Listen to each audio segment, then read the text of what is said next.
नमस्कार, मैं दीपिका। आप देख रहे हैं inspection media group. Inspection media group की टीम पहुंची है विनोबापुरी लाजपत नगर वाल्मीकि मंदिर, जहां पर एक सभा आयोजित की गई। वाल्मीकि समाज के लोगों ने अभी हाल ही में लागू हुए वर्गीकरण को लेकर अपने समाज को यानी वाल्मीकि समाज को वर्गीकरण और आरक्षण दोनों के बारे में संबोधित किया। साथ ही जो सफाई कर्मचारी कच्चे हैं उन्हें पक्के होने का आश्वासन भी दिया। देखिए इंस्पेक्शन मीडिया की खास रिपोर्ट। ये देखिए, मैं आज विनोबापुरी लाजपत नगर के एक वाल्मीकि मंदिर में आया हूँ। वहाँ पर एक सभा है। अभी जो ये बवाल मच रहा है कि एक जाति को मतलब आरक्षण का सारा मूलभूत अधिकार मिलता है, वो ले लेते हैं, और दूसरी जाति जो और अन्य जातियां दलित समाज की वो वंचित रहती है। तो हमारे बीच में अभी हमने भाई साहब हैं हमारे दीपक बिहाल जी, और वो निगम कर्मचारी एकता मंच के दिल्ली प्रदेश के अध्यक्ष हैं।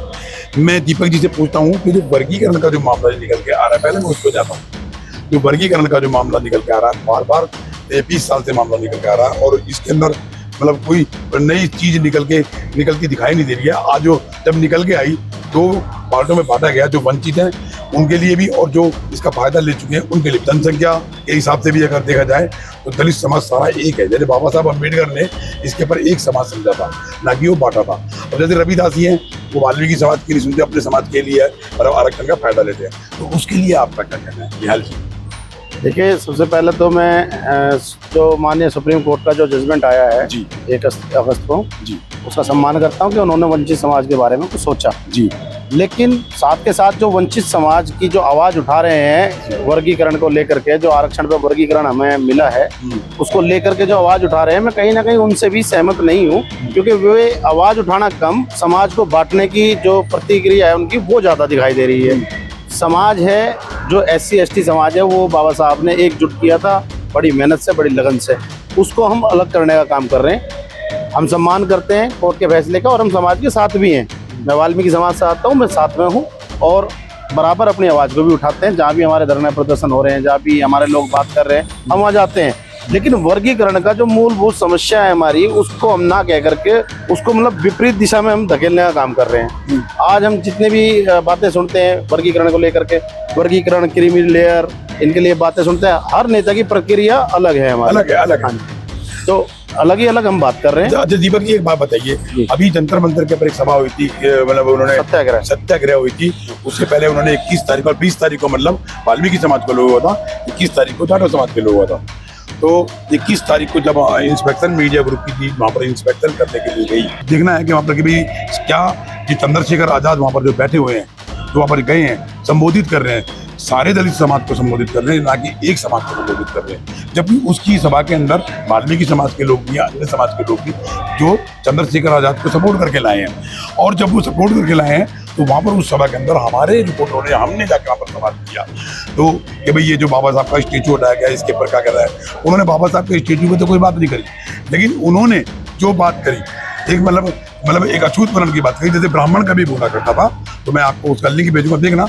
एक रविदासी वाल्मीकि समाज के एक आदमी को बोल रहा है, एलिगेशन लगा रहा है कि उन्होंने तो ब्राह्मण जाति को अपनाया, ब्राह्मण को अपनाया, वो तो कहना मैं पढ़ते नहीं लिखते नहीं। इसके ऊपर क्या कहना है? अब पहले की बात को लेके वो कह रहे हैं कि ब्राह्मण आप पूजा पाठ में ज्यादा ध्यान करते हो, आपके लोगों बड़े बूढ़ों ने अपने बच्चों को पढ़ाया नहीं।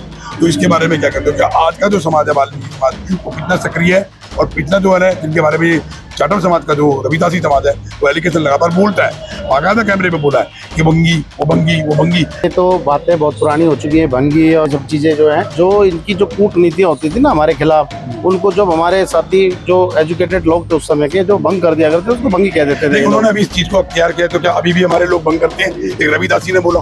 नहीं सर, मैं इस बात को नहीं मानता, और मैं इस पर कुछ कहना भी नहीं चाहूंगा।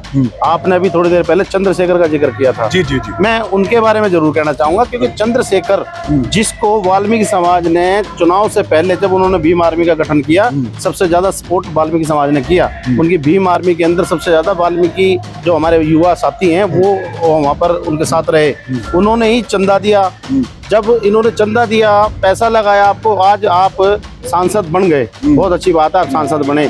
लेकिन आपके ही एक प्रोग्राम में हमारे कुछ वाल्मीकि समाज के लोग गए, जिनके साथ मार पिटाई हुई गाजियाबाद के अंदर, और उनको मार पिटाई हुई, खास करके जब वहाँ सांसद महोदय खुद मौजूद थे, क्या कोई भी समाज है, मैं स्पेशली वाल्मीकि समाज की बात नहीं कर रहा हूँ, कोई भी समाज अपना दुख दर्द लेकर के अगर आपकी सभा में आ गया है तो आपका क्या राइट बनता है कि उसको पिटवाएं? अपने मूलभूत अधिकारों के लिए। अपने मूलभूत अधिकारों की बात ही कर रहा हूँ मैं कि क्या उनको पिटवाओगे आप? इस तरह से मारना पीटना ये गलत है। और फिर आप कोई भी प्रदर्शन कर रहे हो, कुछ भी कर रहे हो, कोई धरना दे रहे हो, कहीं भी दे रहे हो, हमें कोई एतराज नहीं है। आप अपने समाज की बातें करते हो, हम सारे आप ही के समाज के लोग हैं, लेकिन एक स्पेशली किसी एक वर्ग को चुन करके उसके खिलाफ आप अपनी प्रतिक्रिया दे रहे हैं, आप उनको मार काट कर रहे हैं या उनके साथ लड़ाई झगड़ा कर रहे हैं, फिर कह रहे हैं आप कैमरे पे आके मैं तो उनका भाई हूँ। इस तरह के भाई हमें नहीं चाहिए समाज में। जी मैंने आपको पहले बोला कि वो जो भाई बाबा साहब ने तो सभी को समान के एक समान समझा, जितने भी दलित समाज है। लेकिन अभी जो पॉलिटिक्स से वंचित, राजनीतिक से वंचित, ठीक है ना, IAS, IPS, UPSC से वंचित, SSC से वंचित, हर जगह पर इन लोगों का जनाधार ज्यादा है। इनके लोग हैं भी सत्ता के अंदर, सत्ता की भागीदारी। और आपने बोला कि वाल्मीकि समाज के लोग उन्हें सपोर्ट करते हैं, करा भी। उनके मूलभूत क्या नाम है, उन्होंने 11 से 12 लाख रुपए का उनको चंदा भी दिया। उसके बावजूद भी इस तरीके की घटना को अंजाम देना और फिर एक मनुवाद की जरा भाषा बोलना, भंग करने वाले लोग थे, वो छोड़िए, वो तो कोई बात नहीं है। लेकिन आज के समाज में तो ये समाज सक्रिय हो गया है। जब आप इतने सक्रिय हो गए, अपने समाज को लेकर चल रहे हो, अपने समाज के हित की बात करते हो, आज भी आप विनोबापुरी लाजपत नगर के अंदर अपने समाज के हित में खड़े हुए आप आए हो, तो उसके लिए मैं कहना चाह रहा था कि क्यों ये लोग आज उस तरीके की भाषा का प्रयोग करते हैं जो भंगी बोलते हैं। अभद्र लैंग्वेज है, अभद्र। अगर हमारे में से कोई आदमी आज तक मतलब हमारे में से मैं कह रहा हूँ कि जाटव समाज के लिए आज तक किसी भी वाल्मीकि समाज के इंसान ने या किसी भी व्यक्ति विशेष ने चमार शब्द का इस्तेमाल नहीं किया, तो उसके लिए मैं बोल रहा हूँ क्या उनके लिए भी कोई कानून ऐसा होना चाहिए जो जिस इंसान ने जाटव समाज के ने भंगी का शब्द इस्तेमाल किया। जी बिल्कुल होना चाहिए, ऐसा कानून ऐसा बिल्कुल होना चाहिए और मैं चाहता हूँ ऐसा कानून बने भी।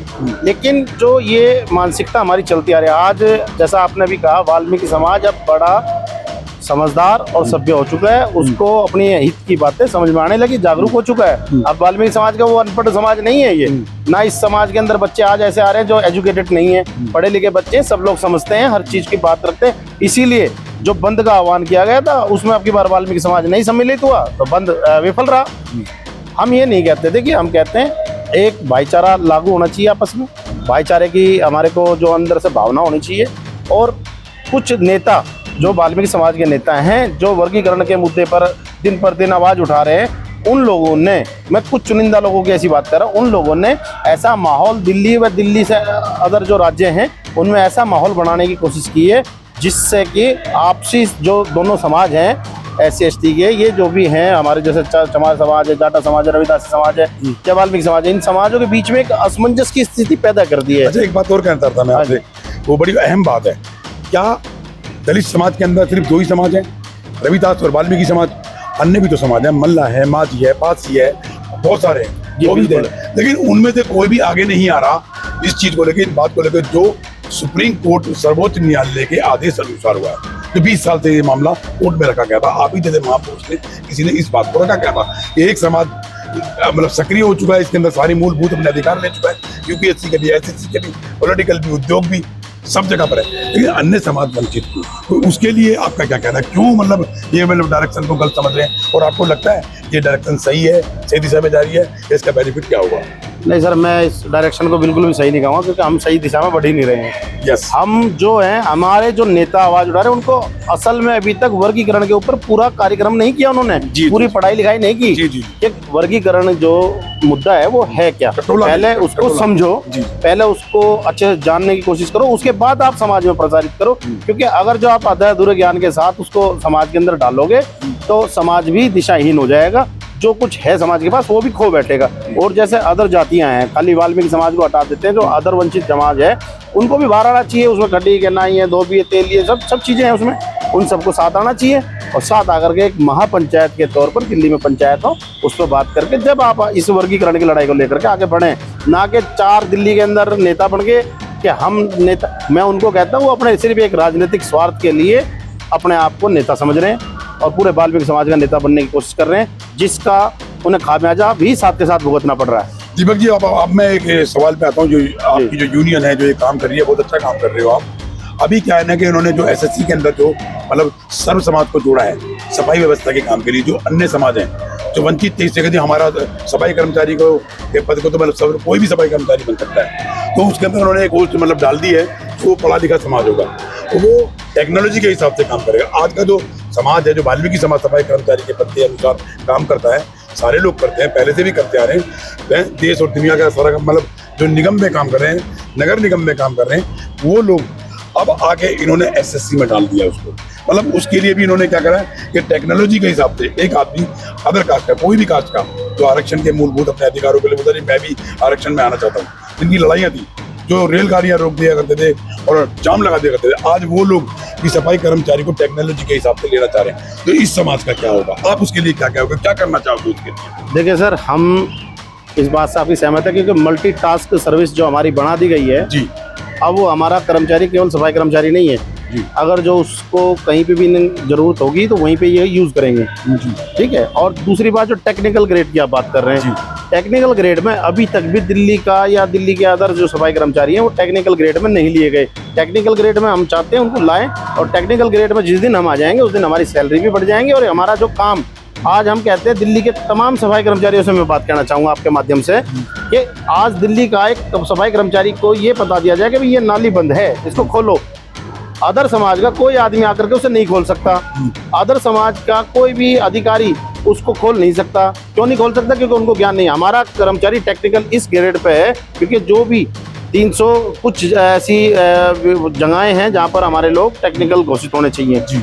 जैसे कि आपका मीट काटने वाला है वो टेक्निकल है, नाई है वो टेक्निकल है, मोची है वो टेक्निकल है, हर चीज टेक्निकल है। एक बैंक उसके सिनेमा हॉल में जो टॉर्च दिखाता है ना वो भी आदमी टेक्निकल है। लेकिन जो सफाई कर्मचारी टेक्निकल नहीं है, क्यों? वो लोहे की हर तरह की धातु भी इस्तेमाल करता है, रिक्शे से काम करता है, कहीं पर पता है कि भाई नाले के अंदर कहीं पंजे से काम होगा, कहीं पे बांस डालना पड़ेगा, कहीं पे खपच्ची से काम होगा, कहीं पे सिर्फ वो एक तार से काम कर देता है। तो टेक्निकल है ना हमारा कर्मचारी, लेकिन उसको टेक्निकल ग्रेड नहीं दिया गया आज तक। और इन्हीं सब मुद्दों को लेकर के सबसे बड़ा समस्या जो है दिल्ली के अंदर, वो दिल्ली के अंदर ये समस्या है कि जो दिल्ली के तमाम सफाई कर्मचारी जो कच्चे सफाई कर्मचारी लगे हुए उनको 25 से 30 वर्ष हो गए लगे और तमाम भरसक यूनियन होने के बावजूद भी उनका काम नहीं हो पा रहे। उनका कोई मतलब वो संज्ञान में नहीं लिया जा रहा। हाँ। अल्लाह बहुत बजा रहे हैं, पार्टी बाजी बहुत है, धरने प्रदर्शन बहुत है, लेकिन उसके ऊपर आज तक भी वो काम नहीं हुआ कि उन्हें रेगुलराइज किया जाए और उनको परमानेंट पोस्ट दी जाए, ये चक्कर ही खत्म कर दिया जाए।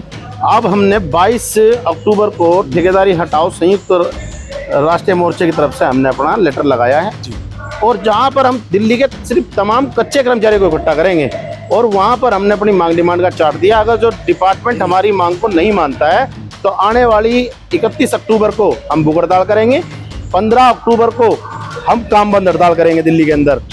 और हमारी सुनवाई नहीं हुई तो हमें डर नहीं है, अब की बार हम नौकरी छोड़ने के लिए भी तैयार हैं। हम बताएंगे किस तरह से आपकी बात दिल्ली के अंदर काम किया जाएगा, किस तरह से दिल्ली को जो गंदगी से बचाते हैं हम, किस तरह से गंदगी अब की बार दिल्ली में फैलने वाली, कितनी बीमारियों में हमारा काम होता है। आज कोरोना जैसी वैश्विक महामारी में जब लोग एक दूसरे को छूने से भी डर रहे थे, जब भी दिल्ली का सफाई कर्मचारी रोडों पर काम कर रहा था, क्या उसका हक नहीं मिलना चाहिए उसको? मैं एक अहम सवाल पूछने जा रहा हूँ, लास्ट सवाल है मेरा। वो सन 1972-73 के अंदर एक नेता हुआ करते थे जिनका नाम था राम रखा।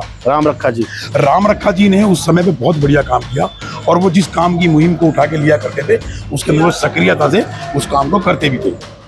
तो आज की उस समय में मुश्किल से 2 यूनियन हुआ करती थी या 3 यूनियन हुआ करती और कमेटी इसका नाम लिया करता था सारे डिपार्टमेंटों का, चाहे वो नगर पालिका है, चाहे वो एमसीडी है, चाहे वो डीडी है, सबका नाम एक था कमेटी। तो उस समय पे अकेले 2 आदमी काम किया करते थे, रामकिशन बदनी और राम रखा जी।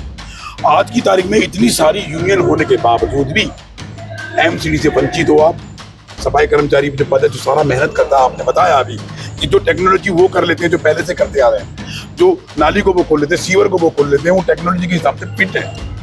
और उन्हीं को अब ये सरकारें और ये यूनियन बाजी को देख के यही जो यूनियन है जो चला रहे हैं अपने सारे, यही इन लोगों को देख के उन्होंने दूसरी जाति के लोगों को भी सफाई कर्मचारी के पद के लिए पढ़े लिखे हो जो चाहता है कि भाई टेक्नोलॉजी के हिसाब से, मशीनरी के हिसाब से काम करूं। वो अपने कपड़े गंदे नहीं करेगा, ये अपने कपड़े गंदे करते हैं, ये नाली मोरी में घुस जाते हैं, वो नाली मोरी में नहीं घुसेगा। वो टेक्नोलॉजी लाएंगे, यूएसए से टेक्नोलॉजी लाएंगे, इटली से टेक्नोलॉजी लाएंगे, फ्रांस से, जापान से टेक्नोलॉजी लाएंगे, कोरिया से लाएंगे। उसके लिए अभी तक ये समाज वंचित इनको क्यों नहीं लाके दिया जा रहा, जबकि ये एक सक्रिय है। आपने तो बोला कि भाई ये समाज जो है ना, जब नाली हाथ से खोल सकता है, तार से खोल सकता है, उसमें टेक्नोलॉजी है, वो चीज जो उनको मिलनी चाहिए, जो उनको मूलभूत मिलनी चाहिए, जो पहले से इस काम को करते आ रहे हैं, उन्हें क्यों नहीं, दूसरे को क्यों लाया जा रहा है? देखिए सर, जो ये टेक्नोलॉजी लाने वाले हैं डिपार्टमेंट की ओर से, डिपार्टमेंट सैलरी टाइम पे नहीं दे पा रहा। ये किसी बार की जो पॉलिसी को लाएंगे उसको टाइम से क्या लागू करेंगे? ये सिर्फ एक खाने कमाने का धंधा डिपार्टमेंट का, कि कोई चीज आ रही है 10 रुपए की तो उसको बताया 2 लाख का जाता है डिपार्टमेंट के अंदर। उनको कर्मचारियों से कोई लेना देना नहीं है, ना कर्मचारियों को पक्का करना चाहते हैं, ना उनकी समय से सैलरी देना चाहते हैं। आज 2014 में जब दिल्ली सरकार बनाई गई थी, आपको शायद मालूम होगा, दिल्ली सरकार जब बनाई गई तो अरविंद केजरीवाल जी ने, जो दिल्ली के मुख्यमंत्री थे, जो ईमानदारी का चोला ओढ़ करके आए थे, जो भ्रष्टाचार को खत्म करने की मांग लेकर के आए थे, उन्होंने अपने मैनिफेस्टो के अंदर ये डाला था कि दिल्ली के अंदर हमारी आम आदमी पार्टी की आप सरकार बनाइए, हम सभी ठेका प्रथा पे लगे लोग, सभी कच्चे कर्मचारियों को, जो कच्चे कर्मचारी दिल्ली के अंदर काम कर रहे हैं, चाहे वो सफाई कर्मचारी, चाहे अन्य कर्मचारी है, चाहे कहीं स्कूल में, कहीं डिस्पेंसरी में, कहीं भी है, उनको हम पक्का करने का काम करेंगे। लेकिन बड़े दुर्भाग्य की बात है कि 10 साल से हम आम आदमी पार्टी को ढो रहे हैं, सर पर ढो रहे हैं हम, और आज तक भी हमारे को पक्का नहीं किया गया, जबकि हमने 3 बार दिल्ली का मुख्यमंत्री अरविंद केजरीवाल को बनाया, उनकी पार्टी को बनाया, लेकिन हमारा कोई काम नहीं। फिर उन्होंने एक एजेंडा दिया कि आप निगम के अंदर मेरी सरकार लाओ, हम आपके दुखों को खत्म कर देंगे। हमने निगम में भी उनकी सरकार दे दी। क्या आज मेयर महोदया को इतनी भी सुध नहीं है कि दिल्ली के सफाई कर्मचारियों को पक्का करना है? लेकिन नहीं कर पा रहे। क्यों? उसका कारण सिर्फ ये है कि जैसे अभी आपने राम रखामल जी का नाम लिया था, देखिए उस टाइम के अंदर जब वो यूनियन चलाते थे, उस टाइम में दिल्ली का जो क्षेत्रफल था वो बहुत कम था, रेजिडेंशियल, ठीक है, बहुत कम। दिल्ली के अंदर एरिया हाँ, कुल 900 कर्मचारी हुआ करते थे। तो उसमें ये लोग आपस में संपर्क करके, क्योंकि संसाधन इतने थे नहीं, वो आगे बात करते थे। लेकिन आज जब हम संसाधन संपन्न हैं, हमारे पास सोशल मीडिया भी है, हमारे पास मोबाइल भी है, हमारे पास हर चीज है, सभी कर्मचारियों के पास है, उसके बाद भी हम लोग पक्का नहीं हो पा रहे। उसका क्या कारण? क्योंकि जो ये 58-57 दुनिया के अंदर ये दुकान खुल गई हमारी, जो यूनियनों की दुकानदारी, जो ये दुकानदारी है, उसके कुछ दुकानदार हमारा ना तो वास्तव में भला होने देना चाहते हैं, और दिल्ली के जितने भी तमाम यूनियन चल रही है उनके सभी, आप देखिए कि दिल्ली प्रदेश के अध्यक्ष से लेकर के एक जोनल अध्यक्ष तक पक्का कर्मचारी उनका कार्य करता है। तो कच्चे की आवाज उठाएं क्यों? क्योंकि 5,000 रुपए हमें अपनी नेतागिरी पे खर्च करने, कच्चा आ जाए भाड़ में। हम चाहते हैं कच्चा कर्मचारी पक्का हो। कच्चा कर्मचारी आज इतना दयनीय हालत में है कि उसके घर के अंदर ना तो वो अपने बच्चों को अच्छा पोषण दे पाता है, ना अच्छा उनको खिला पाता है, ना अच्छा उनको पढ़ा पाता है, शिक्षा भी नहीं है हमारे पास जो कच्चे कर्मचारी हैं। क्यों? कहाँ से करेंगे? 5,000 रुपये का रेंट पे करते हैं, 5,000 रुपये का रेंट पे करने के बाद हमारे पास बचता है क्या? 15,000 की तनख्वाह में रोटी भी खानी है, हर तरह की समस्याएं हैं।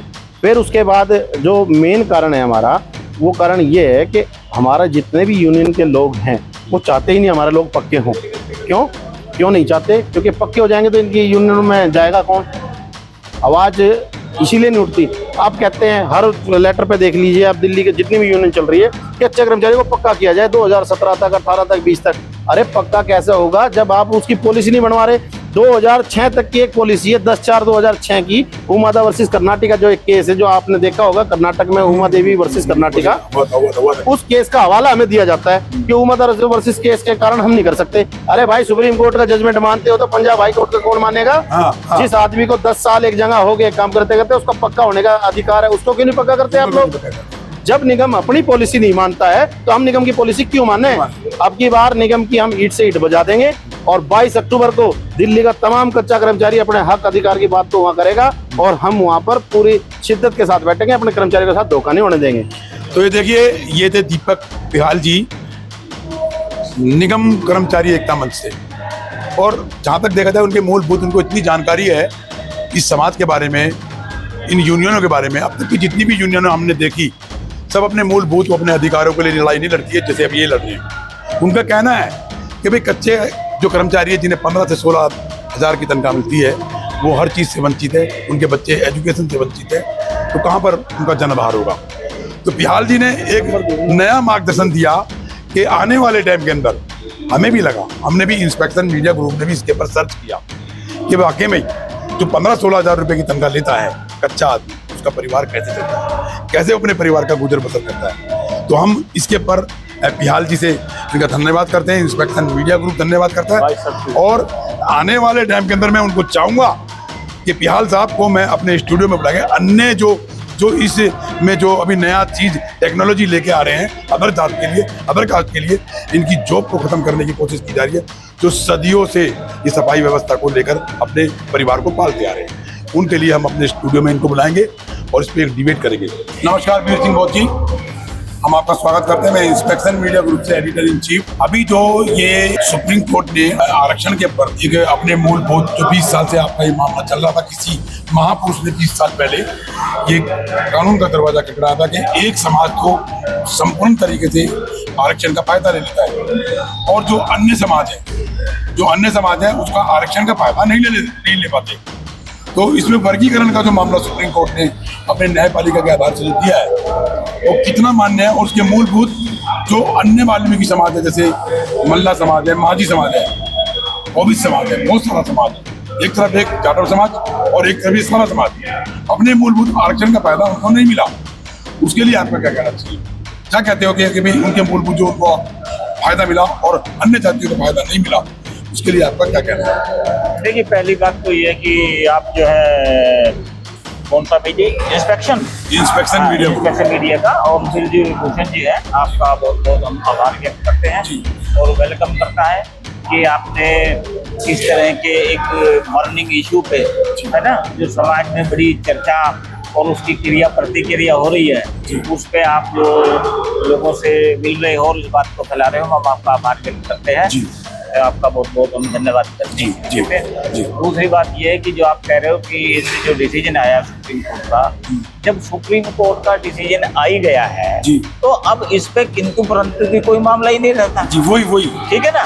अब जो कुछ लोग हैं या राजनीतिक पार्टियां हैं जिनकी जमीन खिसक गई थी, खासकर हम बीएसपी की बात करते हैं, जिसकी जमीन ही खिसक गई थी, जिसका एमपी तक नहीं रहा, जिसके एमएलए तक नहीं रहे हैं, जिसकी परसेंटेज वोट बहुत नीचे आ गई है, तो वो उसका क्या है, वो अपनी जमीन बचाने के लिए उसने तो काल कर दी कि हम इसका विरोध करेंगे, ठीक है। और उसके साथ दूसरे उसको भी आना पड़ा, आजाद समाज पार्टी वाले को भी आना पड़ा, ठीक है ना। तो उनका तो विरोध करना, चलो विरोध करिएगा आप, ठीक है, आपको विरोध करने का है, मगर जो मीडिया के जो दूसरे छोटे मीडिया वाले हैं, इन्होंने जो माहौल क्रिएट किया है कि जाटव चमार के अगेंस्ट जिनके हित में ये निर्णय है या जिनके हित में ये निर्णय हो सकता है, उनके विरोध में जो ऐसी भाषा, ऐसी शब्द जो प्रयोग किए हैं उन्होंने कि ये तो पढ़ा लिखा ही नहीं है, ये तो आ ही नहीं सकता, ये तो स्कूल नहीं जाता है, ये तो भाजपा में है, ये तो आरएसएस में है, इसको तो मिलना ही नहीं चाहिए, इसको किसने रोका है, ये पढ़ते क्यों नहीं है, यानी कि तरह तरह के जो उन्होंने बहाने बना के जो इसको क्रिटिसाइज किया है, उसके कारण प्रतिक्रिया हो रही है। बहुत जी, मैं एक चीज आपके सामने डालना चाहता हूँ। पिछले दिनों 21 तारीख को जब ये चंद्रशेखर आजाद जी ने वहाँ पर अपनी सभा बुलाई थी, तो उसके अंदर एक मूलभूत मतलब ये कह के बुलाया था कि भाई मैं सभी दलित समाज के लोगों के हित में काम करूँगा। लेकिन वहाँ पर उसी सभा के अंदर वाल्मीकि समाज के लोग भी थे, अन्य दलित लोग भी थे। लेकिन जब वहाँ पर इंस्पेक्शन मीडिया ग्रुप ने उसका इंस्पेक्शन किया, वहाँ पर पूछताछ की, तो वहाँ पर रविदासियों ने बोला, एक रविदासी बोलते हैं, हम आपको उसकी आपको लिंक भेजेंगे, जरा देखना, जरा विस्तार से देखना, उसके ऊपर हमारी जांच चल रही है। जाटव समाज एक रविदास समाज है, उन्होंने बोला कि भाई वाल्मीकि समाज के जो पूर्वज है, बड़े लोग हैं, उनका एलिगेशन है वाल्मीकि समाज के ऊपर, उन्होंने अपने बच्चों को शिक्षा का मार्गदर्शन नहीं दिया, वो शिक्षित नहीं है। और दूसरा उन्होंने कहा कि वो एक पंडित यानी एक ब्राह्मण समाज के मूलभूत उस व्यक्ति विशेष को अपना भगवान मानते हैं, तो वंचित रहेंगे। तो ये तो आस्था पे भी डिपेंड हुआ ना, आस्था को भी ठेस मारी। बाबा साहब से पहले वाल्मीकि समाज हुआ करता था, बाबा साहब 18वीं ईस्वी के हैं, और वाल्मीकि समाज जो है ना सदियों से है, कई हजार साल पहले से है। तो उन्होंने बाबा साहब को लेके भी और वाल्मीकि समाज को लेकर भी ठेस पहुंचाई। उसके लिए आपका क्या कहना है? वो कहते हैं कि भाई वाल्मीकि समाज के पूर्वजों ने, बड़ों ने अपनी जाति के बच्चों को एजुकेशन का मार्ग नहीं दिया, उसके लिए आपका क्या कहना है? नहीं, ये गलत है उनका। पहली बात तो ये, कोई भी समाज, ये देश, ये संविधान जो है धर्मनिरपेक्ष है जी। हर एक को अपने धर्म के अनुसार, अपने मान्यता के अनुसार अपना धर्म, अपना विश्वास रखने का अधिकार है, ठीक है। अभी तो धर्मनिरपेक्ष है, किसी की आस्था किसी में है तो वो उसकी आस्था के माध्यम से अपनी प्रोग्रेस करेगा। तो किसी की आस्था के विरुद्ध बोलना ये तो वैसे ही गलत है। संविधान के हित में ही नहीं है, तो ये लेकिन कहना उनका गलत है। उन्होंने एक एलिगेशन लगाया कि भाई इनके बच्चे, अपने बच्चों को उन्होंने शिक्षा का मार्गदर्शन नहीं दिया।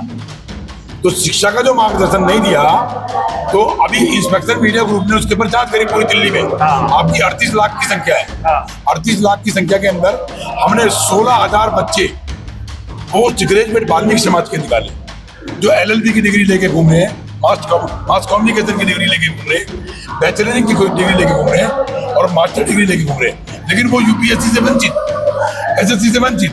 तो उसके लिए आपका क्या कहना है? नहीं, ऐसा है ना, हरियाणा सरकार ने जब A और B कैटेगरी लागू करी, ठीक है ना, जब पंजाब से शुरू हुआ कोटे में कोटा, आरक्षण में आरक्षण की बात, तो पंजाब से शुरू, हरियाणा में शुरू करा।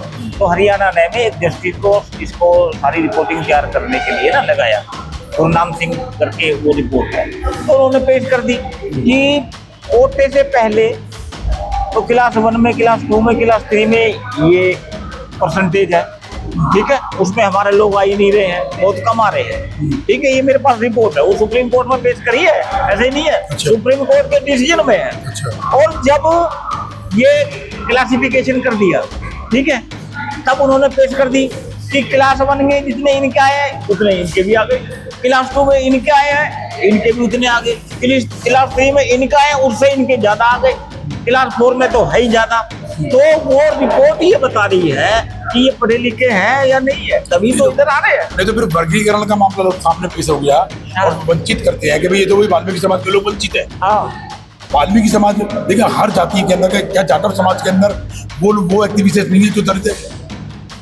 दलित शब्द जो है ना हर जाति में, यानी जो अर्थव्यवस्था से टूटा हुआ है, जिसकी आर्थिक स्थिति टूटी हुई है, दलित का मतलब जाति विशेष नहीं है। दलित का मतलब है ब्राह्मण में भी है, जो निचले स्तर पे है, जो अपर नहीं है, जो लाचारी की जिंदगी जी रहा है, ब्राह्मण में भी है, ठाकुर में भी है, पंडित में भी है, जाटव में भी है, धोबी में भी है, वाल्मीकि में है, निचला स्तर सब में है। तो उसके स्तर पे देखा जाए तो वाल्मीकि समाज भी सक्रिय है। नहीं, इसमें ये फर्क है। देखिए, जो आप कह रहे हो ना, ये भाषा, ये आधार कम्युनिस्ट लोगों का है। अभी मैं वीर सिंह मोची के बाद बता रहा था, उन्होंने समाज के हित में, वाल्मीकि समाज के हित में उनसे बात करी, आरक्षण को लेकर, समाज व्यवस्था को लेकर उन्होंने अपनी डायरेक्शन के अंदर अपने मूलभूत हमें जवाब दिया।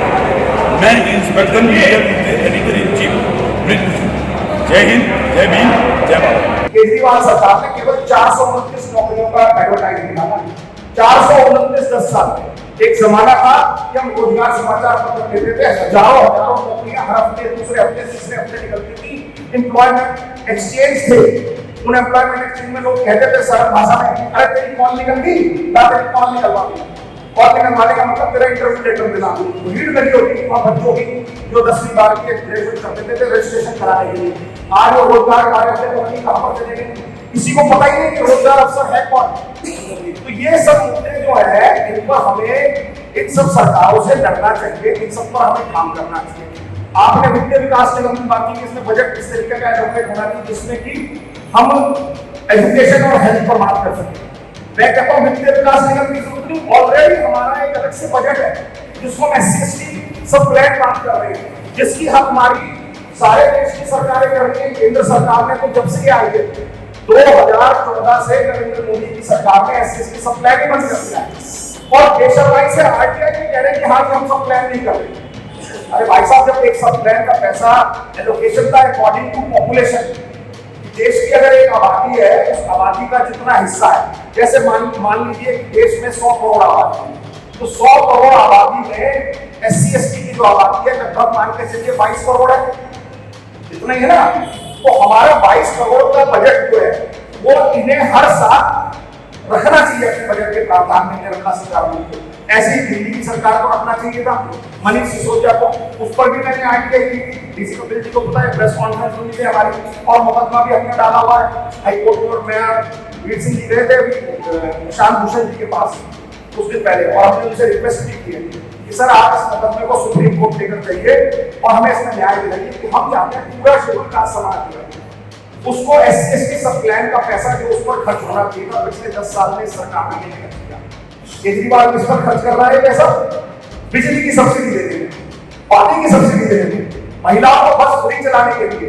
ये पैसा पूरे दिल्ली की जनता का नहीं है, ये बजट का पैसा जो हमारा एलोकेशन थी वो हमारे लिए था, जिसमें हमारे बच्चों के लिए एक्सक्लूसिवली हमारे बच्चों के लिए अच्छे कॉलेजेस बनने थे, जो शेड्यूल कास्ट के बच्चे वहां जाए, अच्छे हॉस्टल्स बनने थे, अच्छी पॉलिटेक्निक्स बननी थी, 50 नए प्राइवेट स्कूल बनने थे, जैसे मॉडर्न स्कूल है, डीपीएस स्कूल है, संस्कृत स्कूल है। इसका प्रावधान था। दिल्ली की सरकार ने जाफरपुर में, नरेला में, मवाना में, नंदनगरी में, 50 जगह, देवली में ऐसी जगह खरीद के रखी थी कि हम यहाँ पर एक मॉडल प्रोजेक्ट बनाएंगे बच्चों के एजुकेशन का, शेड्यूल कास्ट के बच्चों का। और वहां पर हमारे गर्ल्स हॉस्टल्स भी होंगे, बॉयज हॉस्टल भी होंगे, वहां पर पॉलिटेक्निक भी होगी, ITI भी होगी, 12वीं तक स्कूल भी होंगे और ग्रेजुएशन और पोस्ट ग्रेजुएशन के प्रोग्राम होंगे, और वो विश्व स्तरीय होगा। लेकिन वो स्कीम पता नहीं कहाँ पर है। जय भीम योजना चल रही थी, वो पता नहीं कहाँ पर है, आगे बंद हो गई है। स्कॉलरशिप जो मिल रही थी बच्चों को हमारे आकाश इंस्टीट्यूट के दूसरे इंस्टीट्यूट में करने के लिए, पिछले 7 साल से स्कॉलरशिप बंद है, 7 साल से स्कॉलरशिप बंद है। अम्बेडकर का अवार्ड, अम्बेडकर टोटल मिलता था एक अवार्ड, और मैं चाहता हूँ कि मैं तो सदन में पास करता हूँ कि जब भी ये खुलेगा अम्बेडकर तक, हम सारे लोग सरकार से जाके लड़ेंगे। हम अब अगला अम्बेडकर अवार्ड दिल्ली का वीर सिंह भट्टी को। आज इस सरकार ने जो 1 लाख रुपए का प्रशस्ति पत्र मिलता था, कोई भी व्यक्ति समाज का शेड्यूल कास्ट के लिए अपनी जान खपा देता था, हार खपा देता था, उस व्यक्ति को अप्रिशिएशन मिलता था। इस सरकार ने आके बड़ी बेईमानी से, बड़ी चालाकी से उस अवार्ड को बंद कर दिया। तो इस सरकारों से लड़ने के लिए हमें एक आर-पार की लड़ाई लड़नी पड़ेगी। आप जंतर मंतर पर 1 दिवस के धरना दे रहे हैं, उस धरने में हम सामाजिक संगठनों का मोर्चा, जितने इसमें संगठन है वो और जितने नहीं है वो भी, हम सब लोग इस पर आएंगे। हम अपनी तरफ से आपको आश्वासन देते हैं, अपनी भारतीय सफाई मजदूर कांग्रेस को, हम सामाजिक संगठनों के मोर्चे की तरफ से आपके इस कार्यक्रम में उस दिन 200-250 लोग लेकर वापस आएंगे। आप बनाएंगे, इस पर भी हम आपको मदद करेंगे। हम आपके साथ इस मुहिम में, इस कार्यक्रम में बिल्कुल अधिकता से तन-मन धन से खड़े हैं। आप इसको बढ़ाइए, चढ़ाइए, और जितने सामाजिक संगठनों के नेता बैठे हैं उनसे मैं कहना चाहूंगा कि अभी चुनाव का समय है, इस वक्त इन सरकारों को दबाव बनेंगे। अपने अपने क्षेत्र के MLA जो भी आपके यहाँ आते हैं, जितने इनके काउंसलर आते हैं, चाहे कांग्रेस के हो, चाहे बीजेपी के हो, चाहे आपके हो, सबसे आप बात करिए। नेता नहीं देता, हाथ जोड़ के पोस्ट लगा रहे हैं हमसे जुड़ने के लिए, नंबर दीजिए, उन सबसे कहिए भैया ये हमारी डिमांड है। अखिल भारतीय सफाई कांग्रेस की, ये समाज संगठन मोर्चे की, ये भारतीय समाज निर्माण संघ की, ठेकेदारी हटाओ मोर्चे की, सबकी डिमांड हमारी मोरलेस एक ही जैसी है। इन सब पर कब काम करोगे? आपने जिसकी सरकार है उसने क्यों नहीं किया? जो सरकार में आना चाहता है वो कैसे करेगा? इस पर हमें आश्वासन दे, हमें एफिडेविट दे, हमारे लोगों से मिले और बात करें, उनकी वीडियो रिकॉर्ड करो और फिर हम सब लोग इनको एक्सपोज करेंगे। इससे माकूल समय हम केसी त्यागी साहब के पास गए थे, वीर सिंह साहब, मैं, देवेंद्र जी, तो उनकी मुझे बड़ी अच्छी बात लगी। उन्होंने हमें कहा कि नेता लोग होते हैं बड़े बदमाश होते हैं, कि नेता अपने बाप की भी नहीं सुनते, ये केवल एक ही व्यक्ति की सुनते हैं, वो है इसका वोटर। ये वोट अकेले तो कुछ नहीं कर सकते, अपने बाप की भी नहीं सुनेंगे। तो हम सब लोग सही मायनों में वोटर कौन है दिल्ली के? दिल्ली में दिल्ली का दलित या मुस्लिम जिस तरफ ये चला जाता है उसी तरफ वो सरकार बन जाती है। पहले 15 साल कांग्रेस की सरकार हम बनाते रहे, गधे घोड़े कुत्ते बिल्ली 5-5 बार के एमएलए बन गए, 4-4 बार के एमएलए बन गए। आज उनका पता नहीं नामो निशान नहीं, सामाजिक कार्यक्रमों को दिखती है कि आज भी केजरीवाल को हमने समर्थन दे दिया, मुस्लिमों ने अभी भी ये गधे घोड़े कुत्ते बिल्ली कहाँ है? दलित समाज के कहते हैं बात ये कहीं दिख रहे हैं आपको क्या? कि ठेकेदारी की मुहिम में दिख रही है आपको? ये कोरोना काल में के लोगों की बात करते हो, ये लोग आपसे कॉन्ट्रैक्चुअल सिस्टम पे एबॉलिश करने की बात करते हो, इसी व्यक्ति ने सब प्लान का मुद्दा सदन में उठाया हो, तो आप बताइए कहां पर हमने इसके चुन लिया? कई बार आप सोचते हैं कि बाबा साहब ने पॉलिटिकली आरक्षण 10 साल का जो किया था, मैं तो कहता हूं इसको खत्म ही कर देना चाहिए। कम से कम ये जितने 141-42 जो संसद में बैठे हैं, आज आप सोचिए कि संसद में मुंह बनकर 141 SC के सांसद बैठे हैं और ये नरेंद्र मोदी चला के और चोरी से बाबा साहब की मूर्ति हटा देता है। अगर इन 141 का इसे डर होता तो क्या कभी ये हटा सकता था मूर्ति? वो भी हमारे श्रद्धेय हमारे पिता बाबा साहब की। क्यों क्योंकि इन्हें पता है कि जितने लोग विधायक हैं 141 या जितनी विधानसभाओं में हमारे विधायक रहते हैं, ये नपुंसक, ये गुलाम है, कुछ नहीं होते। तो मैं इंस्पेक्शन मीडिया ग्रुप से एडिटर इन चीफ ब्रिजभूषण, जय हिंद, जय भीम, जय भारत।